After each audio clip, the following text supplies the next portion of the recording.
ನಿಮ್ಮ ಕೃಪಾ. ಇವತ್ತಿನ ವಿಷಯ ಏನು ಅಂತಂದ್ರೆ ಹೋಳಿ ಹುಣ್ಣಿಮೆ ಅಥವಾ ಹೋಳಿ ಹುಣ್ಣಿಮೆ ಹಿಂದಿನ ದಿನ ಮಾಡುವಂತಹ ದಹನ ಕ್ರಿಯೆ. ಆ ದಹನ ಕ್ರಿಯೆಯಲ್ಲಿ ಬಳಸುವಂತಹ ಹಲವಾರು ವಿಧಿವಿಧಾನಗಳಿದೆ. ಹಾಗೇನೇನೆ ಇಂತಹ ಹೋಳಿ ಹುಣ್ಣಿಮೆಯ ದಿನ ನಾವು ಧನಾಕರ್ಷಣೆಗಾಗಿರ್ಬೋದು ಅಥವಾ ಸಾಲಬಾಧೆ ತೀರಿಸಲಾಗಿರ್ಬೋದು ಅಥವಾ ಮಾಂತ್ರಿಕ ಬಾಧೆಗೆ ಉಂಟಾಗುವಂತಹ ಹಲವಾರು ಸಮಸ್ಯೆಗಳನ್ನ ನಾವು ಯಾವ ರೀತಿ ಪರಿಹಾರ ಮಾಡ್ಕೊಳ್ಬೋದು ಅಂತೇಳಿ ನಾನು ಇವತ್ತಿನ ವಿಡಿಯೋದಲ್ಲಿ ತಿಳಿಸ್ತಾ ಹೋಗ್ತೀನಿ. ಸೊ ಇವತ್ತು ವಿಡಿಯೋ ಸ್ವಲ್ಪ ದೊಡ್ಡದಾಗ್ಬೋದು ಅಂತ ಅನ್ಕೋತೀನಿ, ಒಂದು 25 ನಿಮಿಷದ ಮೇಲೆ. ಆದ್ರೂ ಇಲ್ಲಿ ಕೊಡುವಂತಹ ಪರಿಹಾರಗಳನ್ನ ನೀವು ಸರಳವಾಗಿ ಹೋಳಿ ದಹನ ದಿನ ಕ್ರಿಯೆ ಮಾಡುವಂತಹ ದಿನ ನೀವು ಪರಿಹಾರ ಮಾಡ್ಕೊಳ್ಳಿ ಅಂತ ಹೇಳ್ತೀನಿ. ಯಾಕಂದ್ರೆ ನಮ್ಮ ಇಂತಹ ಹೋಳಿ ಹಬ್ಬ ಅಂತ ಹೇಳಿದಂತಹ ಸಂದರ್ಭದಲ್ಲಿ ನಮ್ಮ ಸನಾತನ ಧರ್ಮದಲ್ಲಿ ಪ್ರತಿಯೊಂದು ಹಬ್ಬಕ್ಕೂ ತನ್ನದೇ ಆದಂತಹ ವೈಶಿಷ್ಟ್ಯ ಇದೆ. ಹಾಗೇನೇನೆ ನಮ್ಮ ಸಕಲ ಕಷ್ಟಗಳನ್ನ ದೂರ ಮಾಡ್ಕೊಳ್ಳಕ್ಕೆ ಪ್ರತಿಯೊಂದು ಅಂದ್ರೆ ಈ ಸಮಯದಲ್ಲಿ ಆಗ್ಲಿಲ್ಲ ಅಂದ್ರೆ ಇನ್ನೊಂದು 15 ದಿನ ಬರೋ ಹಬ್ಬ ಅಥವಾ ಮುಂದಿನ ತಿಂಗಳು ಹಬ್ಬದಲ್ಲಿ, ಹೀಗೆ ಪ್ರತಿಯೊಂದು ಸಂದರ್ಭದಲ್ಲಿ ಆಯಾ ಋತು ಕಾಲಮಾನಕ್ಕೆ ತಕ್ಕಂತೆ ನಮಗೆ ಹಬ್ಬಗಳು ಬರ್ತಾ ಹೋಗುತ್ತೆ. ಅಂಥದ್ರಲ್ಲಿ ಇದು ಒಂದು ಉತ್ತಮವಾದಂತಹ ಹಬ್ಬ ಹೋಳಿ ಹುಣ್ಣಿಮೆ ಅಂತ ನಾವೇನ್ ಹೇಳ್ತೀವಿ. ಇದೊಂದು ಪ್ರಕಾಶಮಾನವಾದಂತಹ ಒಂದು ದೀಪದ ಉತ್ಸವದಿಂದ ಅಂತ ಹೇಳ್ತೀವಿ ಮಾಡುವಂಥದ್ದು. ಹಾಗೆ ಇಲ್ಲಿ ಬಂದು ಒಂದು ಕೆಟ್ಟದರ ಮೇಲೆ ಒಳ್ಳೆಯದರ ವಿಜಯವನ್ನು ಸಾಧಿಸುವಂತಂದ್ರೆ ಒಂದು ಒಳ್ಳೆಯ ಸಂಕೇತ, ವಿಜಯದ ಸಂಕೇತ ಅಂತ ನಾವು ಹೇಳ್ತೀವಿ. ಯಾಕಂದ್ರೆ ಇಲ್ಲಿ ದಹಿಸುವುದು ಅಂತ ಹೇಳಿದ್ರೆ ಬೆಂಕಿಯಿಂದ ದಹಿಸುವುದು ಅಂದ್ರೆ ಕಮ್ಮಿ ಮಾಡ್ಕೊಳ್ಳೋದು ಅಂತಂದ್ರೆ ಸುಡುವುದು ಅಂತ. ಸುಡುವುದು ಅಂತಂದ್ರೆ ಬರೀ ಪ್ರಕೃತಿಯಲ್ಲಿ ಕಟ್ಟಿಗೆಗಳನ್ನ ಅದನ್ನ ತಂದು ಸುಡುವುದು ಮಾತ್ರ ಅಲ್ಲ, ನಮ್ಮಲ್ಲಿ ಇರುವಂತ ಅರಿಷಡ್ ವರ್ಗಗಳನ್ನು ಸಮೇತ ನಾವು ದಹಿಸ್ಕೊಳ್ಬೇಕಾಗುತ್ತೆ. ಜೊತೆಗೆ ಒಂದು ಸಣ್ಣದಾದಂತಹ ಕತೆ ಇದೆ, ಅದನ್ನ ಹೇಳಿ ಆನಂತರ ನಿಮಗೆ ಮುಂದಿನ ಪರಿಹಾರಗಳನ್ನ ಹೇಳ್ತೀನಿ. ಯಾಕೆಂದ್ರೆ ಈ ಹಬ್ಬಕ್ಕೆ ಒಂದು ವಿಜಯದ ಒಂದು ಸಂಕೇತ ಇದೆ. ಇಲ್ಲಿ ಈ ಹಬ್ಬದ ಹಿಂದೆ ಒಂದು ಕಥೆನೇ ಇದೆ. ನಿಮಗೆ ಗೊತ್ತಿದೆ, ಹಿರಣ್ಯಕಶಿಪು ಜೊತೆಗೆ ಪ್ರಹ್ಲಾದ, ಅಂದ್ರೆ ತನ್ನ ಮಗ ಆದಂತಹ ಹಿರಣ್ಯಕಶಿಪು ತನ್ನ ಮಗ ಪ್ರಹ್ಲಾದನನ್ನು ಕೊಲ್ಲಕ್ಕೆ ಸಹೋದರಿ ಹೋಳಿಕಾ ಜೊತೆಗೆ ಒಂದು ಒಪ್ಪಂದ ಮಾಡ್ಕೋತಾನೆ. ಕತೆ ಹೇಳ್ತಾ ಇದ್ರೆ ದೊಡ್ಡದಾಗುತ್ತೆ, ಸಣ್ಣದಾಗಿ ಹೇಳ್ಬಿಡ್ತೀನಿ. ಜೊತೆಗೆ ಒಪ್ಪಂದ ಮಾಡ್ಕೊಂಡಿರ್ತಾರೆ. ಅಂತಹ ಸಂದರ್ಭದಲ್ಲಿ ಭಗವಾನ್ ಯಾರಿಗೆ, ವಿಷ್ಣುಗೆ, ನಾರಾಯಣನಿಗೆ ಏನು ಪ್ರಹ್ಲಾದನು ಅತಿ ದೊಡ್ಡ ಅನುಯಾಯಿ ಅಥವಾ ಅವನ ಭಕ್ತನಾಗಿದ್ದರಿಂದ ಹಿರಣ್ಯಕಶಿಪು ಏನಾಗ್ತಾನೆ ಅಂತಂದ್ರೆ ತನ್ನ ಮಗನಾಗಿರುವಂತಹ ಪ್ರಹ್ಲಾದನನ್ನ ಸೋಲಿಸ್ಲಿಕ್ಕೆ ಕಷ್ಟ ಆಗ್ತದೆ, ಜೊತೆಗೆ ವಿಫಲನಾಗ್ತಾನೆ. ದೇವರ ದಯೆಯಿಂದ ಪ್ರಹ್ಲಾದನನ್ನ ಅಂತಹ ಸಂದರ್ಭದಲ್ಲಿ ರಕ್ಷಿಸೋದ್ರಿಂದ ಹಿರಣ್ಯಕಶಿಪಿನ ಸಹೋದರಿ ಏನಾಗ್ತಾಳೆ ಅಂದ್ರೆ ಇಂತಹ ಒಂದು ದಿನದಲ್ಲಿ ಬೆಂಕಿಯಿಂದ ಸುಟ್ಟು ಹೋದ್ಲು ಅಂತ ಹೇಳ್ಬಿಟ್ಟು ಇದನ್ನ ರಾಜ್ಯದಾದಂತಹ ಜನರು ಅಂದ್ರೆ ಉತ್ತರ ಕರ್ನಾಟಕ ಅನ್ನೋದಕ್ಕಿಂತ ನಾರ್ತ್ ಇಂಡಿಯಾ ಅಂತ ನಾವೇನ್ ಹೇಳ್ತೀವಿ, ಅಲ್ಲಿ ಇದನ್ನ ಅತ್ಯಂತ ಒಂದು ವಿಜೃಂಭಣೆಯಿಂದ ಒಂದು ಆಚರಿಸುವಂತಹ ಒಂದು ಹಬ್ಬ ಆಗಿದೆ ಅಂತ ಹೇಳ್ತೀನಿ. ಹಾಗೆ ಇಂತಹ ಒಂದು ದಹನ ಮಾಡುವಂತಹ ಸಂದರ್ಭ ನೀವು ನೋಡಿರ್ತೀರಿ, ಬೆರಣಿ ಹಾಕುವಂಥದ್ದು, ತುಪ್ಪ ಹಾಕೋದು, ಅದರ ಕೆಳಗಡೆ ಬಾರ್ಲಿ ಬೀಜಗಳನ್ನ ಜಾಡಿಯಲ್ಲಿ ಇಡುವಂಥದ್ದು. ಹೀಗೆ ಅವರವರ ಪದ್ಧತಿಯ ಪ್ರಕಾರ ಅದನ್ನ ಇಟ್ಟು ಅವರು ಒಂದು ಚಿತೆ ಅನ್ನೋದಕ್ಕಿಂತ ಒಂದು ದಹಿಸ್ತಾರೆ. ಆ ಚಿತೆ ಸುಟ್ಟು ಹೋದಂತಹ ಸಂದರ್ಭದಲ್ಲಿ ಹಲವಾರು ಬೀಜಗಳು ಅಥವಾ ಅವರು ಏನು ಧಾನ್ಯಗಳು ಅಥವಾ ಏನು ಕಾರಣಕ್ಕೆ ಹಾಕಿರ್ತಾರೆ ಅದೆಲ್ಲವೂ ದಹಿಸಿ ಹೋಗುತ್ತೆ. ಈ ತರ ಒಂದು ಬೀಜಗಳ ಪರಿಸ್ಥಿತಿಯಲ್ಲಿ ಆಧಾರಗಳದ ಮೇಲೇನೆ ಒಂದು ಸುಗ್ಗಿಯ ಹಬ್ಬ ತರ ಒಂದು ಆಚರಿಸಲಾಗುತ್ತೆ. ಇಂತಹ ಚಿತದ ಬೂದಿಯನ್ನು ಸಮೇತ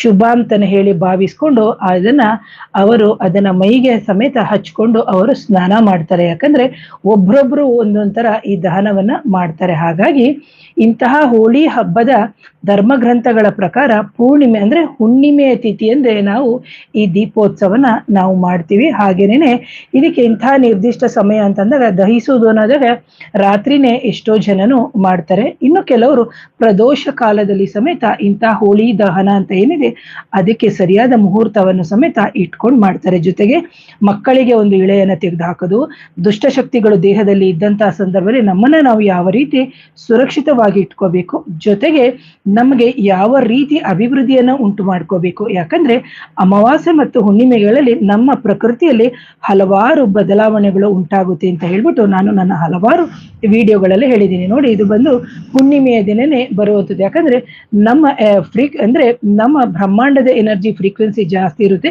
ನಾವು ಆ ಫ್ರೀಕ್ವೆನ್ಸಿಗೆ ನಮ್ಗೆ ಅಡ್ಜಸ್ಟ್ ಆಗಕ್ಕಾಗಲ್ಲ. ಅಂತಹ ಸಂದರ್ಭದಲ್ಲಿ ನಮಗೆ ನಮ್ಮ ಸುತ್ತಮುತ್ತ ಇರುವಂತಹ ನಕಾರಾತ್ಮಕ ಶಕ್ತಿಗಳ ಒಂದು ದುಷ್ಟ ಶಕ್ತಿಗಳನ್ನ ಓಡಿಸುವುದಕ್ಕಾಗಿ, ಹಾಗೇನೇನೆ ಒಂದು ವಿಜಯದ ಸಂಕೇತವಾಗಿ, ಎರಡನೇದಾಗಿ ನಾವು ಇಲ್ಲಿ ಬಂದು ಒಂದು ದುಷ್ಟಶಕ್ತಿಗಳ ಪ್ರಭಾವವನ್ನು ಕಮ್ಮಿ ಮಾಡಿ ನಾವು ಸುರಕ್ಷಿತವಾಗಿ ಇರ್ಲಿಕ್ಕೆ ಅಂತನೂ ಸಮೇತ ನಾವು ಹೋಳಿ ಹಬ್ಬವನ್ನು ಬರೀ ಬಣ್ಣಗಳನ್ನ ಮಾತ್ರ ಹಚ್ಕೊಳ್ಳುವಂಥದ್ದಲ್ಲ, ಜೊತೆಗೆ ಇದರಲ್ಲಿ ಬಂದು ನೀವು ನೋಡ್ಬೋದು ಎಷ್ಟೋ ಜನ ಸಿಹಿ ಪದಾರ್ಥಗಳನ್ನ, ಒಂದು ಲಡ್ಡು ಆಗಿರ್ಬೋದು, ರವೆ ಉಂಡೆ ಆಗಿರ್ಬೋದು, ಅವರವರ ನಡ್ಕೊಂಡು ಬಂದಿರೋ ಆಧಾರದ ಮೇಲೆ ಒಂದೊಂದು ಸಿಹಿ ಪದಾರ್ಥಗಳನ್ನ ಸಮೇತ ಅವರು ಮಾಡ್ತಾರೆ. ಜೊತೆಗೆ ರಸ್ತೆಗಳಲ್ಲಾಗಿರ್ಬೋದು, ಬೀದಿಗಳಲ್ಲಾಗಿರ್ಬೋದು, ಪಿಚಕಾರಿಯಿಂದ ತೆಗೆದು ನೀರನ್ನ ಹಾಕೋದು ಅಥವಾ ಬಣ್ಣವನ್ನ ಬಳ್ಕೊಳ್ಳೋದು, ಈ ತರ ಎಲ್ಲಾನು ಮಾಡ್ತಾರೆ. ಜೊತೆಗೆ ಅವತ್ತಿನ ದಿನ ಅತ್ಯಂತ ಒಂದು ವಿಜೃಂಭಣೆಯಿಂದ ದೇವತೆಯ ಪೂಜೆಯನ್ನು ಮಾಡ್ತಾರೆ. ಅವರವರ ಕುಲದೇವರು ಮನೆ ದೇವರನ್ನು ಪೂಜೆ ಮಾಡ್ತಾರೆ. ಆದರೆ ನಾರ್ತ್ ಇಂಡಿಯನ್ ಕಡೆ ಜಾಸ್ತಿ ಅವರು ಕೃಷ್ಣ ಪರಮಾತ್ಮನ ಜೊತೆಗೆ ಆ ರಾಧಾದೇವಿಯ ಪ್ರೀತಿಯ ಸಂಕೇತವಾಗಿ ಬಣ್ಣ ಬಣ್ಣಗಳಿಂದ ಒಂದು ಏನು ಅಲಂಕಾರ ಮಾಡ್ಬಿಟ್ಟು ಅತ್ಯಂತ ಹಾಡನ್ನ ಹೇಳ್ಕೊಂಡು ಆ ಹೋಳಿ ದಹನ ಅಂತ ಏನಿದೆ, ದಹನ ಅಂದ್ರೆ ದಹಿಸುವುದು ಅಂತ ಹೇಳ್ಬಿಟ್ಟು ಅಂತಹ ಒಂದು ದಹನವನ್ನ ಅವರು ಮಾಡಿ ವಿಜೃಂಭಣೆಯಿಂದ ಮಾಡ್ತಾರೆ. ಅದರ ಜೊತೆಗೆ ಇಲ್ಲಿ ನಿಮಗೆ ಒಂದು ಕನ್ಫ್ಯೂಷನ್ಸ್ ಇರುತ್ತೆ. ಇಲ್ಲಿ ಬಂದು ಮಾರ್ಚ್ 13ನೇ ತಾರೀಕು ಚತುರ್ದಶಿ ತಿಥಿ ಇರುತ್ತೆ, 11:30 ತನಕ ಬೆಳಿಗ್ಗೆ. ಆ ನಂತರ 11:30 ನಂತರ ಹುಣ್ಣಿಮೆ ಶುರುವಾಗುತ್ತೆ. 14ನೇ ತಾರೀಕು ಹುಣ್ಣಿಮೆ ಶುರುವಾಗಿರೋದು. 15ನೇ ತಾರೀಕು ಬೆಳಿಗ್ಗೆ ನಿಮಗೆ 11:32 ತನಕ ಇರೋದ್ರಿಂದ ನಾವು ನಮ್ಮ ಒಂದು ಸೂರ್ಯೋದಯದಿಂದ ಸೂರ್ಯೋದಯಕ್ಕೆ ತಿಥಿಯ ಆಧಾರದ ಮೇಲೆ ನಾವು ಇಲ್ಲಿ ಹಬ್ಬವನ್ನ ಆಚರಿಸೋದು ಅಂತ. ಹಾಗಾಗಿ 15ನೇ ತಾರೀಕು 1 ಗಂಟೆ ಅಥವಾ 12:30 1 ಗಂಟೆ ಅಂತ ಏನಿದೆ, ಆ ನಂತರ ನಿಮಗೆ ಪಾಡ್ಯ ಶುರುವಾಗುತ್ತೆ ಅಂತ. ಹಾಗಾಗಿ ನಾವು ತಿಥಿಯ ಆಧಾರದ ಮೇಲೆನೆ ನಾವು ನಮ್ಮ ಹಬ್ಬವನ್ನ ಮಾಡುವಂಥದ್ದು ಅಂತ. ಯಾರೋ ಮೆಸೇಜ್ ಹಾಕಿದ್ರು, ದಹನ ಅಂದ್ರೆ ಹೋಳಿ ಹಬ್ಬದ ದಹನ ಅಂದ್ರೆ ಇವತ್ತು ಹಬ್ಬ ಆಚರಿಸ್ತೀವಿ ಅಂದ್ರೆ ಹಿಂದಿನ ದಿನ ನಮ್ಮ ಚಳಿಗಾಲವು ಮುಗೀತು, ಚಳಿಗಾಲವು ಮುಗಿದು ಈಗ ಶಿವರಾತ್ರಿ ಆದ ನಂತರ ಬೇಸಿಗೆ ಶುರುವಾಗಿದೆ. ಇಂತಹ ಸಂದರ್ಭ ನಮ್ಮ ದೇಹಕ್ಕೆ ಬೇಕಾಗಿರುವಂತಹ ವಾತ ಕಫದ ಪ್ರಕೃತಿ ಹೋಗಿ ನಮ್ಮ ದೇಹದಲ್ಲಿ ಬೇಕಾಗಿರುವಂತಹ ನಮ್ಮ ಜೀವ ಕಣಗಳಿಗೆ ಅಥವಾ ನಮ್ಮ ಜೀವಕೋಶಗಳಿಗೆ ಏನು ಅಂತಂದ್ರೆ ಒಂದು ಅಗ್ನಿಯ ಕಾರ್ಯ ಅಥವಾ ಅಗ್ನಿ ತತ್ವ ಜಾಸ್ತಿ ಆಗ್ಬೇಕು ಅಂತಂದಂತಹ ಸಂದರ್ಭದಲ್ಲಿ ಇಂತಹ ಒಂದು ಅಗ್ನಿ ಕಾರ್ಯವು ಶುಭವಾಗಿರುವುದು. ಜೊತೆಗೆ ಅಂತಹ ದಿನ ಎಷ್ಟೋ ಜನರು ಎಲ್ಲರೂ ಸುತ್ತುವರೆದು ನೀವು ನೋಡ್ಬೇಕು ಕೇಕೆ ಹಾಕೊಂಡು ಇದ್ ಮಾಡ್ತಾರೆ. ಆದ್ರೆ ಹಿಂದಿನ ಕಾಲದಲ್ಲಿ ಕೇಕೆ ಹಾಕೊಳ್ಳೋತಿದ್ರೆ ತುಂಬಾ ಖುಷಿಯಾಗಿ ವಿಜೃಂಭಣೆಯಿಂದ ಮಂತ್ರಗಳನ್ನ ಪಠನೆ ಮಾಡ್ಕೊಂಡು ದೇವರನ್ನ ಕರೆದು ಅಥವಾ ರಾಧಾಕೃಷ್ಣನ ಆರಾಧನೆ ಮಾಡಿ ಅವರವರ ಶಕ್ತಿಯಾನುಸಾರವಾಗಿ ಪ್ರೀತಿಯರ್ಥವಾಗಿ ನಾವು ಮಾಡ್ತಾ ಇದ್ರು. ಆದ್ರೆ ಇವತ್ತಿನ ದಿನದಲ್ಲಿ ಎಲ್ಲ ಫಿಲಂ ಸಾಂಗು ಅದು ಇದು ಎಲ್ಲ ಹಾಕೋತಾರೆ.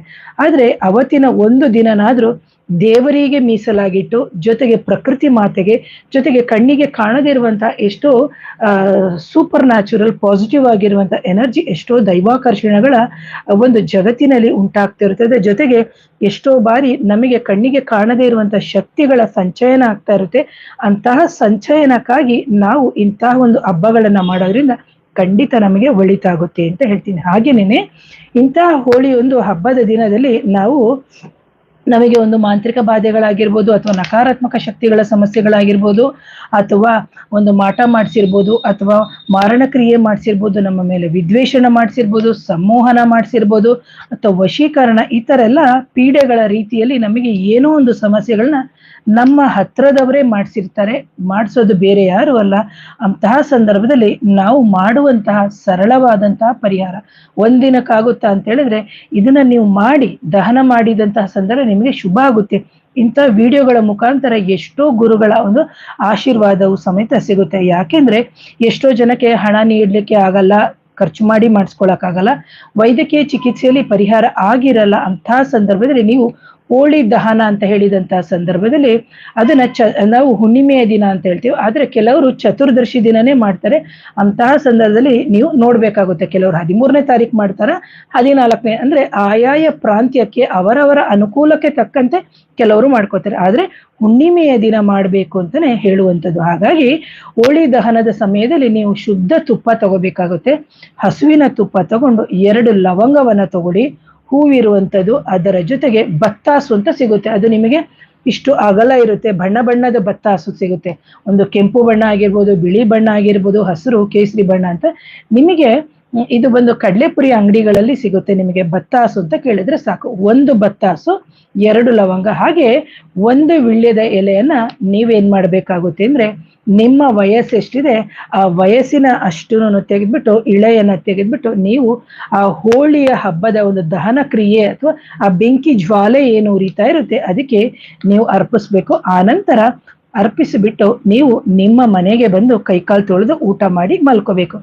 ಮಾರನೆಯ ದಿನ ಹೋಗ್ಬಿಟ್ಟು ಆ ದಹನ ಆಗಿರುತ್ತೆ ನೋಡಿ, ಆ ಸುಟ್ಟು ಬೂದಿ ಆಗಿರುವಂತಹ ಬೂದಿಯನ್ನ ತೆಗೊಳ್ಳೋಕ್ಕಿಂತ ಮುಂಚೆ ನೀವು ಬಂದ್ಬಿಟ್ಟು ಅದಕ್ಕೆ 108 ಬಾರಿ ನಿಮ್ಮ ಕುಲದೇವರ ಹೆಸರಿನಲ್ಲಿ ಅಥವಾ ನಿಮ್ಮ ಮನೆ ದೇವರ ಹೆಸರಿನಲ್ಲಿ ಅಥವಾ ಗ್ರಾಮ ದೇವರ ಹೆಸರಿನಲ್ಲಿ ನೀವು ಪ್ರದಕ್ಷಿಣೆ ಮಾಡಿ ಆ ನಂತರ ಮನೆಗೆ ಬಂದು ನೀವೇನ್ ಮಾಡ್ಬೇಕು ಅಂದ್ರೆ ಬಿಸಿ ನೀರಿನಲ್ಲಿ ಸ್ನಾನ ಮಾಡ್ಕೊಳ್ಳೋದ್ರಿಂದ ನಿಮಗೆ ಎಷ್ಟೋ ಗ್ರಹ ದೋಷಗಳು ಅಥವಾ ಮಾಂತ್ರಿಕ ಬಾಧೆಗಳ ಹಾಕಿ ನಿಮಗೆ ಕಟ್ಟು ಹಾಕಿದ್ರೆ ಅಥವಾ ನಕಾರಾತ್ಮಕ ಶಕ್ತಿಗಳ ಸಮಸ್ಯೆ ದೇಹದಲ್ಲಿದ್ರೆ ಈ ತರ ಎಲ್ಲ ಸಮಸ್ಯೆಗಳು ಇದ್ದಂತಹ ಸಂದರ್ಭದಲ್ಲಿ ಇಂತಹ ಒಂದು ಕಟ್ಟು ನಿಮ್ಮ ದೇಹದಿಂದ ಸಂಪೂರ್ಣವಾಗಿ ಬಿಡಲ್ಪಡುತ್ತೆ ಅಂತ. ಹಾಗೆ ಯಾರೋ ಮಾಟ ಮಂತ್ರ ಮಾಡಿದ್ದಾರೆ ಅಥವಾ ನಕಾರಾತ್ಮಕ ಶಕ್ತಿಗಳ ಪ್ರಭಾವ ದೇಹದಲ್ಲಿ ಹೆಚ್ಚಾಗಿದೆ, ಅದನ್ನ ನನಗೆ ನಿರ್ಮೂಲನೆ ಮಾಡಕ್ಕೆ ಆಗ್ತಾ ಇಲ್ಲ ಅಂತ ಹೇಳಿದಂತಹ ಸಂದರ್ಭದಲ್ಲೂ ಸಮೇತ ನೀವು ಇಂತಹ ಪರಿಹಾರಗಳನ್ನ ಮಾಡ್ಕೋಬಹುದು ಅಂತ ಹೇಳ್ತೀನಿ ಪ್ರಿಯ ವೀಕ್ಷಕರೇ.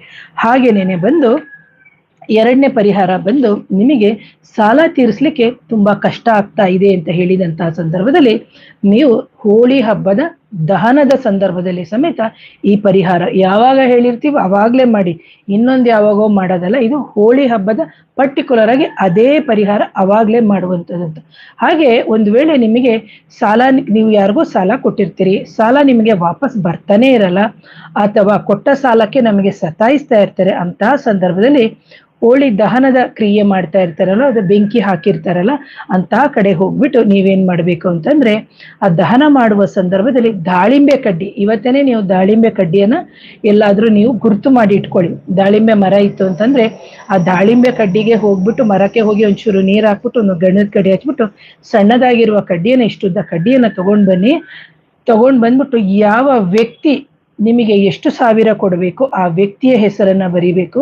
ಹೋಳಿ ಮಾತೆ ಅಂತಂದ್ರೆ ಆ ಜಗನ್ಮಾತೆನೇನೆ, ಆ ಜಗನ್ಮಾತೆಗೇನೆ ನಾವು ಹಲವಾರು ವಿಧದಲ್ಲಿ ಏನು ಪ್ರಕೃತಿಯಲ್ಲಿ ಪೂಜೆ ಮಾಡುವಂಥದ್ದು. ಹಾಗಾಗಿ ಆಗ ನಾವೇನ್ ಮಾಡ್ಬೇಕು ಅಂದ್ರೆ ಆ ವ್ಯಕ್ತಿಯ ಹೆಸರನ್ನ ಒಂದು ಬಿಳಿ ಪೇಪರಿನ ಮೇಲೆ ಬರಿಬೇಕು. ಬರ್ದು ಸಾಲ ಯಾವ ವ್ಯಕ್ತಿಗೆ ಕೊಟ್ಟಿದ್ದಾರೆ, ಎಷ್ಟು ಕೊಟ್ಟಿದ್ದಾರೆ ಅಂತ ಹೇಳ್ಬಿಟ್ಟು ನೀವು ಸಂಪೂರ್ಣವಾಗಿ ಮನಸ್ಸಿನಿಂದ ಪ್ರಾರ್ಥನೆ ಮಾಡಿಕೊಂಡು ಆ ವ್ಯಕ್ತಿಯ ಹೆಸರು ಮುಚ್ಚಿ ಹೋಗುವಂಗೆ ನೀವೇನ್ ಮಾಡ್ಬೇಕು, ಈ ಬಿಳಿ ಪೇಪರ್ ಅಂತ ಏನಿದೆ ಆ ಬಿಳಿ ಪೇಪರ್ ಅನ್ನ ತೆಗೆದು ಇಲ್ಲಿ ಬಿಳಿ ಪೇಪರ್ ಇದೆ, ಆ ವ್ಯಕ್ತಿಯ ಹೆಸರು ಬರೀತೀರಿ ನೀವು. ಆ ನಂತರ ಹಸಿರು ಕಲರ್ ಇರ್ತದಲ್ಲ, ಹಸಿರು ಕಲರ್ ಪುಡಿಯನ್ನ ಇದ್ರ ಮೇಲೆ ಹಾಕ್ಬೇಕು. ಆ ನಂತರ ಮನಸಾರೆ ಬೇಡ್ಕೊಂಡು ಯಾವ ವ್ಯಕ್ತಿಯ ನಿಮಗೆ ಹಣವನ್ನ ಕೊಡ್ಬೇಕು ಆ ವ್ಯಕ್ತಿ ನಿಮಗೆ ಹಣವನ್ನ ಕೊಡ್ತಾನೆ. ಇದನ್ನ ನೀವೇನ್ ಮಾಡ್ಬೇಕು ಅಂದ್ರೆ ಆ ಬಣ್ಣದ ಪುಡಿಯನ್ನ, ಹಸಿರು ಬಣ್ಣದ ಪುಡಿಯನ್ನ ಇದ್ರ ಮೇಲೆ ಹಾಕ್ಬೇಕು. ಈ ಉಪಾಯ ಮಾಡಿದ ನಂತರ ಆ ವ್ಯಕ್ತಿ ಪಡೆದ ಹಣ ನಿಮಗೆ ಹಿಂತಿರುಗಿಸ್ತಾನೆ. ಇದನ್ನ ಯಾವಾಗ ಮಾಡಬೇಕು, ನೀವು ಹೋಳಿ ಹಬ್ಬದ ದಹನದ ಕ್ರಿಯೆ ದಿನನೇ ನೀವು ಮಾಡಬೇಕು. ಆನಂತರ ನೀವು ಮುಂದಿನ ಹೋಳಿ ಹಬ್ಬದವಷ್ಟರೊಳಗಡೆಗೆ ಪ್ರತಿ ಹುಣ್ಣಿಮೆಗೆ ಹೋಗಿ ಅವರನ್ನ ಮೀಟ್ ಮಾಡ್ತಾ ಇರಿ. ಈಗ ಈ ಹೋಳಿ ಹುಣ್ಣಿಮೆಗೆ ನೀವು ಆಯ್ತು, ಇವತ್ತಿನ ದಿನ ಪರಿಹಾರ ಕೇಳಿದ್ರಿ, ನಾನು ಹೇಳಿರುವಂಥದ್ದು ಅವತ್ ಮಾಡಿದ್ರಿ. ಅಗೇನ್ ನೆಕ್ಸ್ಟ್ 15 days ಬರುತ್ತೆ ನೋಡಿ ನಿಮಗೆ, ಹುಣ್ಣಿಮೆ ಬರುತ್ತೆ, ಅವತ್ತು ಮತ್ತೆ ಹೋಗ್ಬಿಟ್ಟು ಮತ್ತೆ ಅವ್ರನ್ನ ಮಾತಾಡಿಸಿ ಅಥವಾ ಫೋನ್ ಮಾಡಿ, ಫೋನಿನ ಮುಖಾಂತರ ನೀವು ಕೇಳೋದ್ರಿಂದ ಏನಾಗುತ್ತೆ ಅಂದ್ರೆ ನಿಮಗೆ ಕೊಟ್ಟಿರುವಂತ ಹಣ ಬಂದೇ ಬರುತ್ತೆ ಅಂತ. ಅದು ನ್ಯಾಯಸಮ್ಮತವಾಗಿ ನೀವು ಸಂಪಾದನೆ ಮಾಡಿರೋದೇ ಆಗಿದ್ರೆ ಬರುತ್ತೆ. ಇದು ಬಡ್ಡಿ ದುಡ್ಡಿಗೆ ಬರುತ್ತೆ ಅಂದ್ರೆ ಕೇಳ್ಬೇಡಿ ಅಂತ ಹೇಳ್ತೀನಿ. ಹಾಗೇನೇನೆ ಇನ್ನೂ ಒಂದು ಪರಿಹಾರ, 2 ಪರಿಹಾರ ಹೇಳಿದೆ. 3ನೇ ಪರಿಹಾರ ಬಂದ್ಬಿಟ್ಟು ಯಾವ ವ್ಯಕ್ತಿಗೆ, ಒಂದೇ ನಿಮಿಷ, ಒಂದು ಧನಾಕರ್ಷಣೆಗೆ ಮತ್ತೆ ಸಾಲ ತೀರಿಸಲು, ಇನ್ನೊಂದು ಮಾಂತ್ರಿಕ ಬಾಧೆಗೆ ಅಂತ ಹಾಕಿದ್ದೀನಿ. ಇಲ್ಲಿ ನಾನು ಸಾಲ ತೀರಿಸಲು ಹೇಳಿದೆ, ಮಾಂತ್ರಿಕ ಬಾಧೆಗೆ ಹೇಳಿದ್ದೀನಿ. ಹಾಗೇನೇನೆ ನಿಮಗೆ ಆರ್ಥಿಕ ಸಂಕಟಗಳು ಉಂಟಾಗ್ತಾ ಇದೆ ಅಥವಾ ತುಂಬಾ ಕಷ್ಟಗಳಾಗ್ತಾ ಇದೆ, ಬಂದಂತಹ ಹಣ ನಿಲ್ತಾ ಇಲ್ಲ ಅಥವಾ ಪದೇ ಪದೇ ನಿಮಗೆ ಆರ್ಥಿಕ ಸಮಸ್ಯೆಗಳು ಆಗಿ ಹಾನಿ ಉಂಟಾಗ್ತಾ ಇದೆ ಅಂತ ಹೇಳಿದಂತಹ ಸಂದರ್ಭದಲ್ಲಿ ನಿಮಗೆ ಹೋಳಿ ದಹನ ಕ್ರಿಯೆ ಅಥವಾ ಬೆಂಕಿ ಜ್ವಾಲೆ ಅಂತ ಏನು ಸಂಜೆ ಹಾಕ್ತಾರೆ ಅಲ್ಲಿಗೆ ನೀವು ಹೋಗ್ಬಿಟ್ಟು ಏನ್ ಮಾಡ್ಬೇಕು, 2 ಬತ್ತಿ ಉರಿಸುವ ದೀಪವನ್ನ ತಗೋಬೇಕು. ಅದನ್ನ ನೀವು ಬಂದು ಹಿಟ್ಟಿನಲ್ಲೇ ಮಾಡ್ಬೇಕು. ಯಾವ ಹಿಟ್ಟು ಅಂತ ಹೇಳಿದ್ರೆ ನೀವು ಗೋಧಿ ಹಿಟ್ಟಿನಲ್ಲೇ ಮಾಡ್ಕೊಳ್ಳಿ. ಇದೊಂದು ದೀಪವನ್ನ ಇಟ್ಕೊಳ್ಳಿ. ನಿಮ್ಗೆ ಗೊತ್ತಾಗ್ಲಿಲ್ವಾ, ಚೆನ್ನಾಗಿ ಅದನ್ನ ಕಲಿಸ್ಕೊಂಡು ಇದನ್ನ ಮುಂದೆ ಇಟ್ಕೊಳ್ಳಿ. ಶೇಪ್ ನೋಡ್ಕೊಳ್ಳಿ, ಅಂದ್ರೆ ಅಳತೆಯನ್ನ ನೋಡ್ಕೊಳ್ಳಿ. ಅದನ್ನ ನೀವು ತಯಾರಿಸ್ಬಿಟ್ಟು 2 ಬತ್ತಿ ಹಾಕ್ಬೇಕು. 2 ಬತ್ತಿ ಹಾಕ್ಬಿಟ್ಟು ನಿಮ್ಮ ಮನೆಯ ಮುಖ್ಯ ದ್ವಾರ ಏನಿದೆ ಆ ಮುಖ್ಯ ದ್ವಾರದ ಮೇಲೆ ಚೌಕಟ್ಟು ಅಂದ್ರೆ ಸ್ಕ್ವೇರ್ ತರ, ಅಂದ್ರೆ ಚೌಕಟ್ಟಿನ ರೂಪದಲ್ಲಿ ಸ್ಥಾಪನೆ ಮಾಡಬೇಕು. ಅದಕ್ಕೆ ನೀವು ಸ್ಥಾಪನೆ ಮಾಡಿದಂತಹ ಸಂದರ್ಭದಲ್ಲಿ ಸ್ವಲ್ಪ ಅರಿಶಿಣ ಮತ್ತು ಕುಂಕುಮವನ್ನು ಹಾಕಿ ಜೊತೆಗೆ ದೀಪವನ್ನ ಬೆಳಗಿಸ್ಬೇಕು. ದೀಪ ಬೆಳಗೋಕ್ಕಿಂತ ಮುಂಚೆ ಆ ಹಿಟ್ಟಿನ ದೀಪ ಏನಿದೆ, ಆ ಹಿಟ್ಟಿನ ದೀಪವನ್ನ ನೀವು ನಿಮ್ಮ ಕುಲದೇವರಿಗೆ, ನೀವು ಮನೆ ದೇವರಿಗೆ ಒಳಗಡೆ ದೀಪವನ್ನ ಪ್ರಜ್ವಲಿಸಿ, ಆನಂತರ ನಿಮ್ಮ ಮನೆಯಲ್ಲಿ ಆಗ್ತಿರುವಂತಹ ಹಣ ನಿಲ್ತಾ ಇಲ್ಲ, ಅಥವಾ ನಿಮಗೆ ಶಾಂತವಾದಂತಹ ಒಂದು ವಾತಾವರಣ ಮನೆಯಲ್ಲಿ ಸಿಗ್ತಾ ಇಲ್ಲ, ಅಥವಾ ಬಂದಂತಹ ಹಣ ಅನ್ನೆಸೆಸರಿಯಾಗಿ ಖರ್ಚಾಗ್ತಾ ಇದೆ, ಅಥವಾ ಬಂದಂತಹ ಹಣ ಯಾವುದೋ ರೀತಿಯಲ್ಲಿ ನಮಗೆ ಪದೇ ಪದೇ ಆರ್ಥಿಕವಾದಂತಹ ಹಾನಿ ಆಗ್ತಾ ಇದೆ, ಯಾವುದೂ ನಮಗೆ ಉಳಿಸ್ಕೊಳಕ್ ಆಗ್ತಾ ಇಲ್ಲ ಅಂತ ಹೇಳಿದಂತಹ ಸಂದರ್ಭದಲ್ಲಿ ನೀವು ಈ ರೀತಿ ಪರಿಹಾರಗಳನ್ನ ನೀವು ಮಾಡ್ಕೋಬಹುದು ಅಂತ ಹೇಳ್ತೀನಿ ಪ್ರಿಯ ವೀಕ್ಷಕರೇ.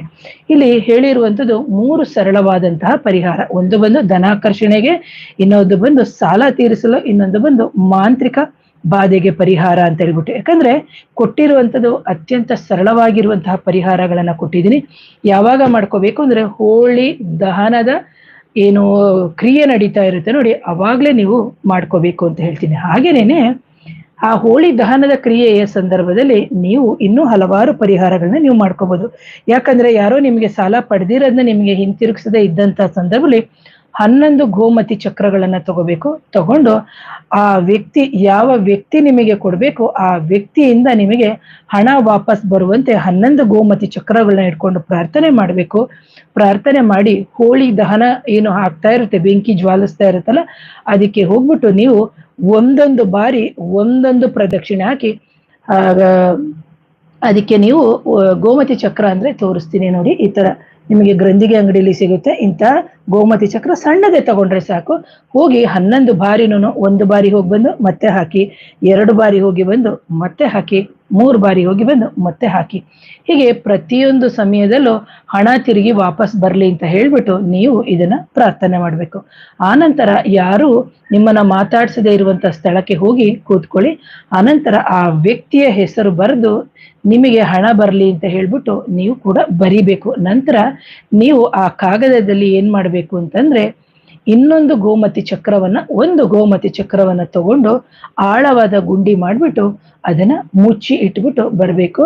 ಆ ನಂತರ ನೀಡಿದ ಮೇಲೆ, ಅಂದ್ರೆ ಹಣ ನೀಡಿದ ಹಣ ಯಾವಾಗ ನೀವು ಆ ಗೋಮತಿ ಚಕ್ರವನ್ನ ಇಟ್ಟು ಬರ್ತೀರ, ಮುಂದಿನ ಒಂದು ಹುಣ್ಣಿಮೆ ಬರೋಷ್ಟ್ರೊಳಗಡೆಗೆ ನಿಮಗೆ ನಿಮ್ಮ ಜೀವನದಲ್ಲಿ ಹಲವಾರು ಒಂದು ಏನು ಬದಲಾವಣೆ ಕಂಡಿರುತ್ತೆ. ಅವರೇ ಫೋನ್ ಮಾಡಿ ಕೊಡುವಂಥದ್ದು, ಅಥವಾ ನೀವಾಗಿನೇನೆ ಕೇಳಿದಂತ ಸಂದರ್ಭದಲ್ಲಿ ಆಯ್ತು ತಪ್ಪಾಯ್ತು ಕೊಡ್ತೀನಿ ಅಂತ ಹೇಳೋದು, ಈ ತರ ಹಲವಾರು ಒಂದು ಬದಲಾವಣೆಯನ್ನು ಮಾಡ್ತಾರೆ. ಅಂತಹ ಸಂದರ್ಭದಲ್ಲಿ ಇಂತಹ ಪರಿಹಾರಗಳನ್ನ ನೀವು ನಿಮ್ಮ ಕುಲದೇವರ ದೇವಸ್ಥಾನಗಳಿಗೆ ಕಾಣಿಕೆಯಾಗಿ ಕೊಡಿ. ಒಂದು 5,000 ಬಂತ, ಒಂದು 500 ರೂಪಾಯಿ ಆದ್ರೂ ಕೊಡಿ, ಒಂದು 200 ರೂಪಾಯಿ ಆದ್ರೂ ಕೊಡಿ, ಅಥವಾ ಒಂದು 100 ರೂಪಾಯಿ ಆದ್ರೂ ನಿಮ್ಮ ಕುಲದೇವರ ದೇವಸ್ಥಾನಕ್ಕೆ ಕೊಡಿ. ಇಲ್ಲದಿದ್ರೆ ಬಡ ಮಕ್ಕಳ ವಿದ್ಯಾಭ್ಯಾಸಕ್ಕೆ ಸಹಾಯ ಮಾಡಿ, ಅಥವಾ ಯಾರು ತುಂಬಾ ಬಡತನದಲ್ಲಿದ್ದು ಉನ್ನತ ವಿದ್ಯಾಭ್ಯಾಸಕ್ಕೆ ಅವರು ಹೋಗ್ಬೇಕು ಅಂತ ಹೇಳಿ ಅನ್ಕೊಂಡಿದ್ದು ಅವರಿಗೆ ಹೋಗ್ಲಿಕ್ಕೆ ಸಾಧ್ಯ ಆಗದೇ ಇದ್ದು ಹಲವಾರು ಕಡೆ ಬೇಡ್ತಾ ಇರ್ತಾರೆ. ಅಂತಹ ಸಂದರ್ಭದಲ್ಲಿ, ಅಂದ್ರೆ ಅವರು ತುಂಬಾ ಬಡತನದಲ್ಲಿ ಇರ್ಬೇಕು, ಅವ್ರಿಗೆ ಆಸ್ತಿ ಇಲ್ಲದೆ ಇದ್ದು, ತಂದೆ ತಾಯಿಂದಿರು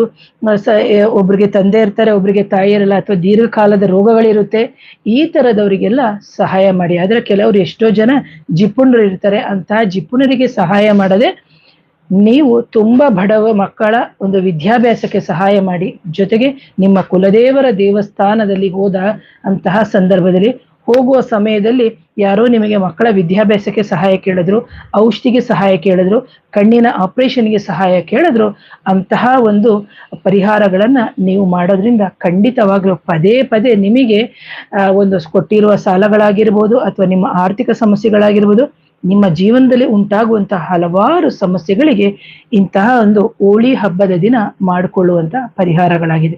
ಹಾಗೆ ಈ ದಿನ ಬಂದು ಒಂದು ವಿಪರೀತ ರಾಜಯೋಗದ ಒಂದು ಚಂದ್ರಗ್ರಹಣನೂ ಉಂಟಾಗ್ತಾ ಇದೆ.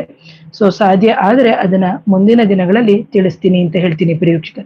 ಹಾಗೇನೇನೆ ಯಾರೂನು ಗ್ರಹಣ ಇದೆ ಅಂತ ಹೇಳಿ ಹೆದರ್ಕೊಳ್ಳದೆ, ನಮ್ಮ ಕುಲದೇವರ, ಮನೆ ದೇವರ, ಗ್ರಾಮ ದೇವರ ಒಂದು ಇಷ್ಟಾರ್ಥ ಸಿದ್ಧಿಗಾಗಿ, ನಮ್ಮ ಸಾಧನೆಗಾಗಿ ನಾವು ಕೆಲವೆಲ್ಲ ಮಂತ್ರಗಳನ್ನ ಜಪವನ್ನು ಮಾಡೋದ್ರಿಂದ ನಮ್ಮ ಆಧ್ಯಾತ್ಮಿಕ, ಆದಿ ಬೌದ್ಧಿಕ, ಆದಿ ಶಕ್ತಿಯಾಗಿ ನಾವು ಒಂದು ನಮ್ಮ ಸ್ಪಿರಿಚುವಲ್ ಎನರ್ಜೀಸ್ ಏನಿದೆ ನಮ್ಮ ಭೌತಿಕ ದೇಹಕ್ಕೆ ನಾವು ತಗೊಳ್ಬಹುದು ಅಂತ ಹೇಳ್ತೀವಿ ಪ್ರೇಕ್ಷಕರೇ. ಹಾಗೆ ಹಲವಾರು ಸಮಸ್ಯೆಗಳಿರುತ್ತೆ ನಿಮಗೆ, ಮಾಂತ್ರಿಕ ಬಾಧೆ, ನಕಾರಾತ್ಮಕ ಶಕ್ತಿ, ಮದ್ದಿಡು ಕ್ರಿಯೆ, ಅಥವಾ ಮಕ್ಕಳಾಗದೇ ಇರುವಂಥದ್ದು ಅಥವಾ ಆರೋಗ್ಯ ಸಮಸ್ಯೆ ಆಸ್ಪತ್ರೆಯಲ್ಲಿ ಹೋಗಿ ಪರಿಹಾರ ಆಗದೇ ಇರೋ ಎಷ್ಟೋ ಸಮಸ್ಯೆಗಳಿಗೆ ನೀವು ಇಂಥ ದಿನದಲ್ಲಿ ಸ್ಪೆಸಿಫಿಕ್ ಆಗಿ ಆ ದಹನದ ಮುಂದೆ ಕೂತ್ಕೊಂಡು ಪ್ರಾರ್ಥನೆಯನ್ನು ಮಾಡಿ, ಜೊತೆಗೆ ನಿಮ್ಮ ನಿಮ್ಮ ಜಾಗದಲ್ಲೇ ಕೂತ್ಕೊಂಡು ಮಂತ್ರಗಳ ಪಠನೆಯನ್ನ ಸಮೇತ ನೀವು ಮಾಡಿ ಅಂತ ಹೇಳ್ತೀನಿ. ಪ್ರೇಕ್ಷಕರೇ, ಯಾರಾದರೂ ನನ್ನ ಚಾನಲ್ನ ಮೊದಲನೇ ಬಾರಿಗೆ ನೋಡ್ತಿದ್ರೆ ದಯವಿಟ್ಟು ಚಾನಲ್ ಸಬ್ಸ್ಕ್ರೈಬ್ ಮಾಡಿ, ಲೈಕ್ ಮಾಡಿ, ಹಾಗೆ ಈ ಥರ ವಿಡಿಯೋನ ಹಲವಾರು ಜನಕ್ಕೆ ಶೇರ್ ಮಾಡಿ. ಹಾಗೆ ಯಾರಿಗಾದರೂ ಇದ್ರ ಬಗ್ಗೆ ಕನ್ಸಲ್ಟೇಷನ್ ಬೇಕಿದ್ದು ಅಂತ ಹೇಳಿದಂತಹ ಸಂದರ್ಭದಲ್ಲಿ ನನ್ನ ವಾಟ್ಸಪ್ ನಂಬರ್ ಬಂದು 7019806595ಗೆ ವಾಟ್ಸಪ್ ಮುಖಾಂತರ ಸಂಪರ್ಕ ಮಾಡಿ ಅಂತ ಹೇಳ್ತಾ ಇವತ್ತಿನ ವಿಡಿಯೋನ ಮುಗಿಸ್ತೀನಿ. ಮತ್ತೊಮ್ಮೆ ಧನ್ಯವಾದಗಳು. ನಮಸ್ತೆ.